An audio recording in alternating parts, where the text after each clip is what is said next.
Pagi hari ini kita akan belajar firman Tuhan, yaitu nilai sebuah ketaatan. Ya, jadi pentingnya kita sebagai orang percaya itu harus taat karena firman Tuhan mengatakan ketaatan itu akan membawa berkat. Saudara, kalau hidup kita tidak taat kepada Tuhan, maka kita lihat bahwa banyak hal-hal yang terjadi di dalam kehidupan kita yang akhirnya karena kita tidak taat, kita kehilangan berkat yang Tuhan janjikan. Oleh karena itu, judul khotbah pagi hari ini adalah nilai dari sebuah ketaatan. Kita mau belajar dari seorang yang bernama Abraham. Abraham ini diberkati Tuhan secara luar biasa, ya. Ternaknya banyak, ya, kaya, ternaknya ribuan, dari tidak punya anak sampai dia dikasih anak. Kita sudah sering mendengar kisah tentang Abraham ini. Tapi biarlah pagi ini kita mau mengulang kembali dan kita mau belajar peristiwa ini. Di dalam Kejadian 22 ayat 1 dituliskan, setelah semuanya itu Allah mencoba Abraham. Ia berfirman kepadanya, Abraham, lalu sautnya, ya Tuhan. Saudara, dikatakan ketika setelah semuanya itu. Artinya apa? Artinya dalam Kejadian 22 itu, Abraham saat itu sudah punya semuanya. Jadi setelah semuanya dia punya itu, ya semua proses yang membuat dia diberkati. Karena kita lihat bahwa Abraham pernah merasakan masa-masa kesusahan. Mengalami dia mana istrinya mandul, nggak bisa punya anak, dilecehkan orang, digosipin, dekat sama Tuhan kalau nggak punya anak karena istrinya mandul. Mandul itu artinya kosong, tidak produktif. Tetapi ketika istrinya mandul, Abraham tidak marah sama Tuhan. Walaupun Abraham dekat dengan Tuhan, tapi istrinya mandul, Abraham tidak marah sama Tuhan. Apa yang Abraham lakukan? Dia tetap setia, taat untuk memberikan korban bakaran sama Tuhan. Saudara, memberikan dengan kesetiaan korban bakaran itu jauh lebih penting dari berkat yang saudara terima. Sampai dia diberkati dan punya anak. Suatu hari Tuhan bicara Abraham dan dia bilang, ya Tuhan. Abraham menjawab dengan segenap hati karena cintanya kepada Tuhan. Saudara, di dalam Kejadian 22 ayat 2, dia firman Tuhan berkata, ambillah anakmu yang tunggal itu yang engkau kasihi, yakni Ishak. Pergilah ke tanah Moria, persembahkannya di sana sebagai korban bakaran pada salah satu gunung yang akan kukatakan kepadamu. Saudara, ambillah anakmu yang tunggal, bukan menjadi anak yang sukses, bukan menjadi anak yang kaya, bukan menjadi anak yang berhasil, yang sering diminta dan diharapkan oleh para orang tua. Tetapi dikatakan, ambillah anakmu dan persembahkanlah anakmu. Artinya bunuh dia, ya. Bunuh anakmu itu, kayaknya gitu. Saudara, ini satu pelajaran tentang suara Tuhan. Terkadang suara Tuhan itu tidak bisa kita pikirkan dalam pikiran kita. Oleh karena itu, jangan iman saudara dipengaruhi oleh suara orang.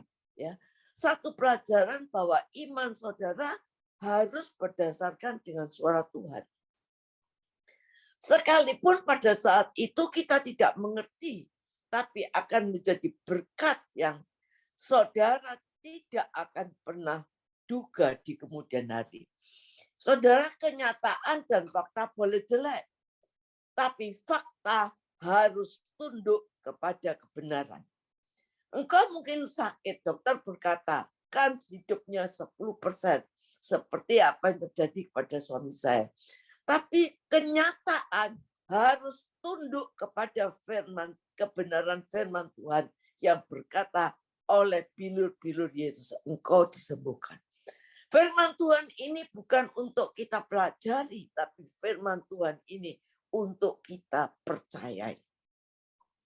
Saudara, kita lihat bagaimana waktu suara Tuhan yang lain, yaitu ketika di Kana perkawinan anggur habis, di mana akhirnya pelayan itu mendengar suara Tuhan untuk mencedok air biasa di tempayan karena mereka kekurangan anggur. Tapi setelah dia mendengar suara Tuhan, maka apa yang terjadi? Mujizat yang terjadi. Air berubah menjadi anggur dan anggur yang terbaik. Ini adalah satu nilai, satu harga dari sebuah ketaatan. Satu lagi, waktu Yesus ada di pinggir danau Genesaret, Simon Petrus dia semalaman dia bertolak untuk menebarkan jalannya, tetapi tidak mendapatkan apa-apa. Sepanjang malam, artinya itu dari matahari terbenam sampai matahari terbit, tidak dapat apa-apa. Terkadang dalam hidup kita, sepanjang hari, sepanjang minggu, sepanjang bulan, sepanjang tahun, kita kerja, kita tidak mendapatkan apa-apa. Tetapi pada waktu itu, Simon Petrus mendengar perkataan Yesus untuk menebarkan jalannya. Saudara, dan dia sempat berkata, aku sudah lakukan tapi aku tidak dapat apa-apa. Tapi karena engkau yang menyuruhnya, dia percaya, dia taat, dia sebarkan jalannya. Maka Petrus menangkap sejumlah ikan yang besar. Harga dari sebuah ketaatan, anggur yang paling manis terjadi. Sejumlah besar ikan terjadi. Saudara, demikian juga Abraham. Ambillah anakmu, bawa ke Gunung Moria. Saudara, Moria ini adalah tempat pengorbanan. Moria ini adalah tempat yang dipakai untuk Ishak dikorbankan. Dan di situ dipakai Tuhan untuk tempat bait Allah, tempat penyembahan. Penyembahan yang terbaik itu, saudara, lahirnya dari korban. Kalau kita, toko kita rame, kerjaan diberkati, lalu kita menyembah Tuhan, itu semua orang bisa. Tetapi penyembahan yang lahir dari korban itu sangat menyukakan hati Tuhan. Mungkin kita sudah keadaan yang tidak sanggup. Mungkin kita dalam keadaan tidak mampu. Tapi kita memilih untuk berkorban. Saudara memilih untuk melayani Tuhan. Saudara tetap memilih setia kepada Tuhan. Ini adalah the true of sacrifice. Saudara, Abraham taat. Yang pertama, Abraham peka dengan suara Tuhan. Sering kita tidak mengerti suara Tuhan.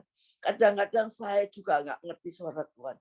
Tetapi ayo kita belajar dan mempercayai. Karena firman Tuhan bukan untuk dimengerti, tapi untuk dipercayai. Roma 8 ayat 28 berkata, kita tahu sekarang bahwa Allah turut bekerja dalam segala sesuatu untuk mendatangkan kebaikan bagi mereka yang mengasihi Dia, yaitu bagi mereka yang terpanggil sesuai rencana Allah. Kita tahu sekarang, artinya dulu kita tidak tahu, tapi lewat segala sesuatu kita menjadi tahu. Saudara, kadang-kadang Tuhan harus kirimkan Saul untuk membentuk Daud sebelum Daud menjadi raja. Daud dihajar oleh Saul. Tuhan kirimkan Saul di dalam kehidupan Daud. Tetapi kalau kita pelajari dalam Alkitab, pelajaran Saul tidak membuat Daud jatuh dalam dosa. Tetapi ketika Saul tidak ada dan Daud sudah dalam keadaan nyaman, dia menjadi raja dan dia menjadi otak pembunuhan suami daripada Batseba. Makanya saudara, uang dan jabatan itu sangat berbahaya. Kalau tidak ada Saul di sekitar hidup saudara. Makanya bersyukurlah kalau ada Saul di sekitar saudara. Saudara, kita lihat bahwa Ketulusan itu muncul karena proses, bukan karena berkat. Ketika saudara diberkati, awas, banyak orang datang pada saudara. Tapi yang datang itu mungkin semut, ya, semut karena siap menggigit hidup saudara. Dan ketika manis saudara sudah tidak ada, saudara akan ditinggalkan. Saudara, Abraham tidak mengerti suara Tuhan, tetapi dia taat. Kejadian 22 ayat ketiga berkata, keesokan harinya pagi-pagi bangunlah Abraham. Ia memasang pelana keledainya dan memanggil 2 orang bujangnya beserta Ishak anaknya. Ia membelah juga kayu untuk korban bakaran. Lalu berangkatlah ia ke tempat yang dikatakan Allah kepadanya. Saudara, Alkitab mencatat bukan minggu depan, bukan bulan depan, tapi keesokan harinya pagi-pagi benar. Kalau saudara mau diberkati Tuhan, jangan menunda suara Tuhan. Kalau ada yang ngajak ke gereja, jangan tunda. Kalau Pak Gembala kasih tugas, jangan tunda. Jangan suka menunda suara Tuhan. 1 bulan lagi, besok, atau 1 tahun lagi. Saudara, kita enggak tahu 1 bulan lagi, besok itu kita masih ada atau enggak. Alkitab tidak menyebutkan sore atau malam, tapi pagi-pagi. Saudara, saya percaya sepanjang malam itu, kepala Abraham ini akan muter, saudara. Karena apa? Karena dia mau bunuh anaknya. Tapi ini arti sebuah ketaatan dengan tidak mengerti apa rencana Tuhan. Saudara, dia pagi hari dengan bujangnya dia membelah kayu. Saudara, Moria, Gunung Moria itu dikatakan bukanlah padang gurun. Moria itu di bukit di Israel, tempat banyak kayu tumbuh. Ya, sebenarnya tidak usah Abraham membawa, tetapi apa yang dilakukan Abraham, dia persiapkan. Dibawa kayu dari rumah, dibelah. Mengapa? Karena persiapan itu lebih penting dari hasil akhir. Tahukah saudara, ibadah yang terbaik adalah ibadah yang sudah dipersiapkan dengan hati yang sungguh-sungguh di dalam hidup kita. Waktu kita melayani, waktu kita menghadap Tuhan, ayo persiapkan hati kita dengan baik-baik. Kenapa kita kadang-kadang di gereja melongo, nggak ngerti, nyanyi, nggak ikut nyanyi, ya. Firman Tuhan diberitakan cuma melongo. Karena apa? Hatinya tidak siap. Ini Abraham tidak mengandalkan kayu dari Bukit Moria, tapi dia sudah persiapkan dari rumah. Dan dia bilang sama bujangnya, dia bawa kayu itu. Kejadian 22 ayat 4. Ketika Abraham melayangkan pandangnya, kelihatan padanya tempat itu dari jauh. Saudara, hal terberat dalam hidup Abraham bukan waktu dia tidak punya anak.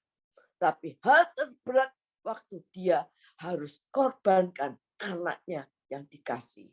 Dia sayang sama anaknya. Dia sungguh-sungguh sayang pada anaknya.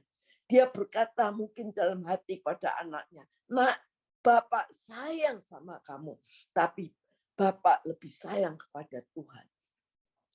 Bapak tidak mau Abraham sungguh-sungguh mengasihi anaknya, tapi dia lebih sayang pada Tuhan.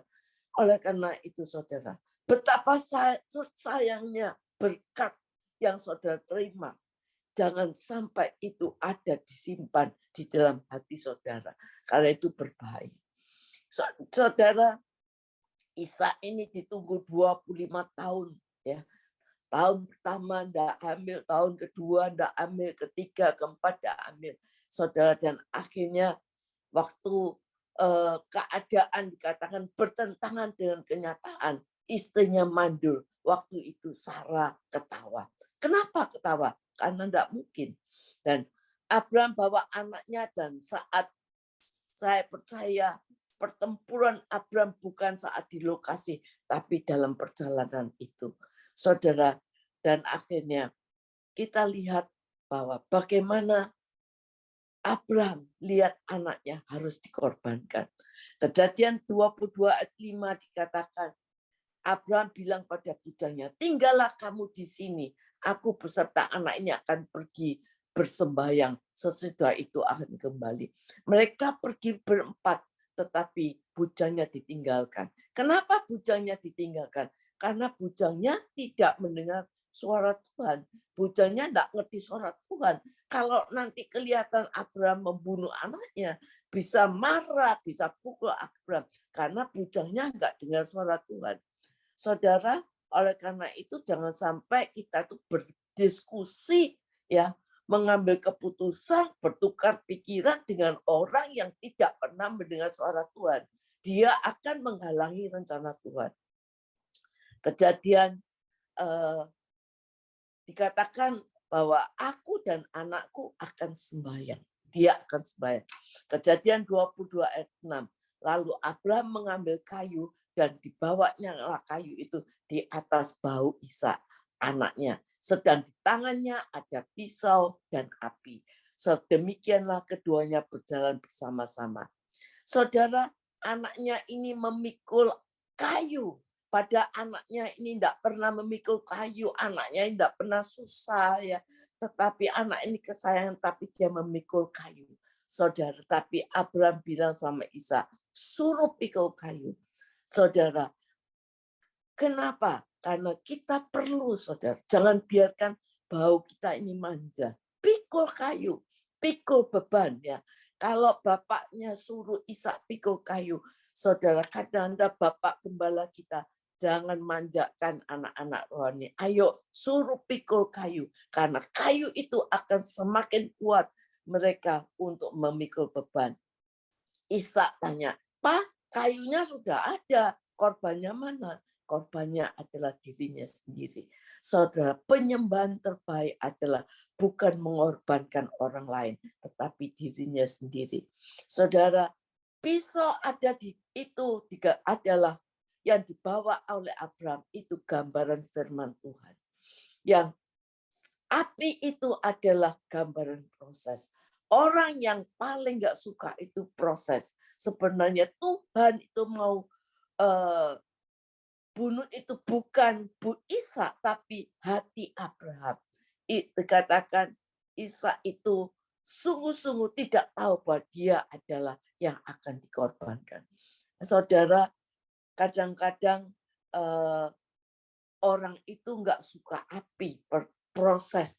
Pada salah satu cara menguatkan rohani saudara adalah proses. Saudara Abraham itu sangat peka, ya. Dikatakan Ishak diikat, pisau disiapkan, dan Abraham dengar suara Tuhan. Saudara, Abraham lepaskan. Saudara, kalau seandainya Abraham saat itu tidak dengar suara Tuhan, Ishak yang sudah diikat pasti sudah dibunuh. Tapi karena Abraham dengar suara Tuhan, maka akhirnya apa yang terjadi? Tuhan sediakan sesuatu, domba bagi mereka. Saudara, kalau saudara tidak dengar suara Tuhan, jangan-jangan ada yang mati rohani. Saudara, kalau Abraham tidak dengar suara Tuhan pada waktu itu, Ishak itu sudah mati. Oleh karena itu, kalau saudara tidak dengar suara Tuhan, jangan-jangan ada yang mati di dalam kehidupan saudara. Dengar suara Tuhan supaya apa? Tidak ada Ishak-Ishak yang lain yang terbunuh. Saya percaya lewat perjalanan iman kita hari demi hari, ayo kita menjadi peka dengan suara Tuhan dan jawab kepada Tuhan. Apa yang Tuhan panggil, katakan, ya Tuhan. Saudara, kadang-kadang suara Tuhan itu tidak kita mengerti, tapi ayo kita mau percaya apa yang Tuhan katakan. Karena apa yang Tuhan katakan itu sanggup melakukan yang tidak mungkin menjadi mungkin. Oleh karena itu pagi hari ini saya mau berdoa untuk saudara semua yang mengikuti Zoom ini. Apapun yang terjadi dalam kehidupanmu. Mungkin saat ini tokomu sepi. Mungkin saat ini pekerjaanmu sepi karena pandemi. Saudara, mungkin saat ini engkau dalam keadaan sakit. Mungkin saat ini keluargamu dalam keadaan tidak baik. Saudara, itu memang kenyataan. Tetapi Biarlah iman saudara dibangkitkan untuk tidak melihat kenyataan. Tapi percayalah bahwa kenyataan itu harus tunduk kepada kebenaran firman Tuhan. Kalau kita mau taat mendengar suara Tuhan, ada harga dari ketaatan itu. Ada nilai-nilai dari ketaatan itu. Saya percaya Tuhan akan menunjukkan kebenarannya. Yang tidak mungkin menjadi mungkin. Yang sakit, kenyataannya saat engkau sakit. Tapi biarlah itu semua kenyataannya tunduk pada kebenaran. Oleh bilur-bilurnya engkau sudah disembuhkan. Yang saat ini merasa kekurangan. Percayalah kenyataan engkau kekurangan. Tapi biarlah kekuranganmu ini akan tunduk kepada kebenaran. Engkau berdoa dari kebenaran menyatakan bahwa Tuhan akan memberkati engkau berlimpah-limpah. Padang gurun akan menjadi pohon buah-buahan. Menjadi sungai yang tidak berhenti mengalir. Percaya, pegang firman Tuhan. Firman Tuhan bukan cuma untuk dipelajari dan didengar. Tapi kita percayai. Kalau saudara percaya, hari ini hidupmu berubah yang tidak mungkin menjadi mungkin. Amin.